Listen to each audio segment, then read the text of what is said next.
Hindi na nakakagulat ang trade na to dahil DeAndre Ayton tinrade na ng Lakers at agent ni Lebron na si Rich Paul may sinabi. Naglabas nga ng isang video ang agent ni Lebron na si Rich Paul kasama si Max Kellerman.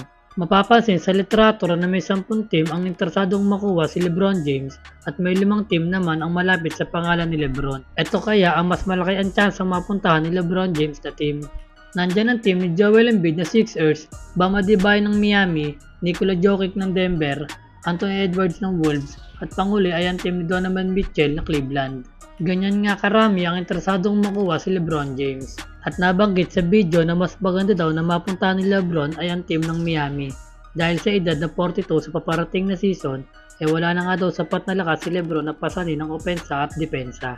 Ang kailangan daw niya ay isang player na katulad ni Bam Adebayo o kaya daw ay katulad ni Giannis o Wiggins dahil tamang-tama daw yun para sa depensa.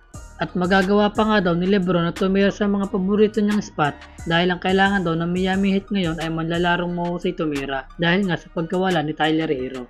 At maraming team pa ang nagkakainteresado kay LeBron James. Sinabi nga din ni Lebron na open siyang makinig sa lahat ng offer sa kanya. Kaya dito daw niya titingnan kung sino may mas magandang offer. Kaya mukhang matatagalan pa bago makapili si LeBron James ng bagong team na pupuntahan niya.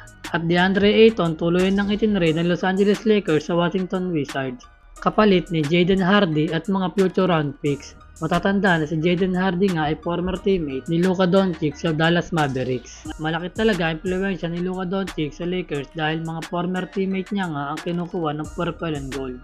At ayon kay Shams Charania, ang Lakers nga daw ay nakapokus sa paghahanap ng big man na pang-backup kay Walker Kessler. Andyan nga si Kevon Looney at Jonas Valanciunas. Hindi na nga kasama si Andre Drummond dahil pumirma na ito patungo sa New York Knicks. Kailangan nga nila ng backup center para kay Walker Kessler dahil ito ay prone injury. Kaya mahihirapan ng Lakers pag hindi ito nakapaglaro. Ito na nga ang matagal nang nire-request ni Anthony Davis na bigyan siya ng isang big man, ngunit hindi na nga lang sa Lakers niya makakasama, kundi sa team ng Washington Wizards. Inaakala nga ni DeAndre Ayton na mananatili pa siya sa Lakers dahil ngayong araw nga ay itinrade na din siya. Hindi nga naging maganda ang run niya sa Lakers kaya tuloy na siyang binitawan.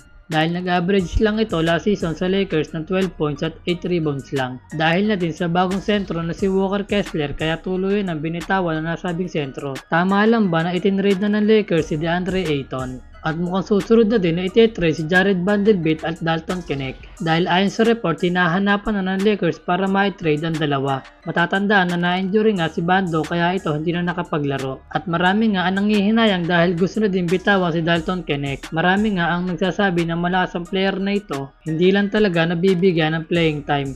Nagtala pa ito ng kanyang career high na 37 points laban sa Utah Jazz. Mukhang porsigido na talaga si Rob Pelinka na mag-rebuild ulit. Anong masasabi niyo dito mga idol?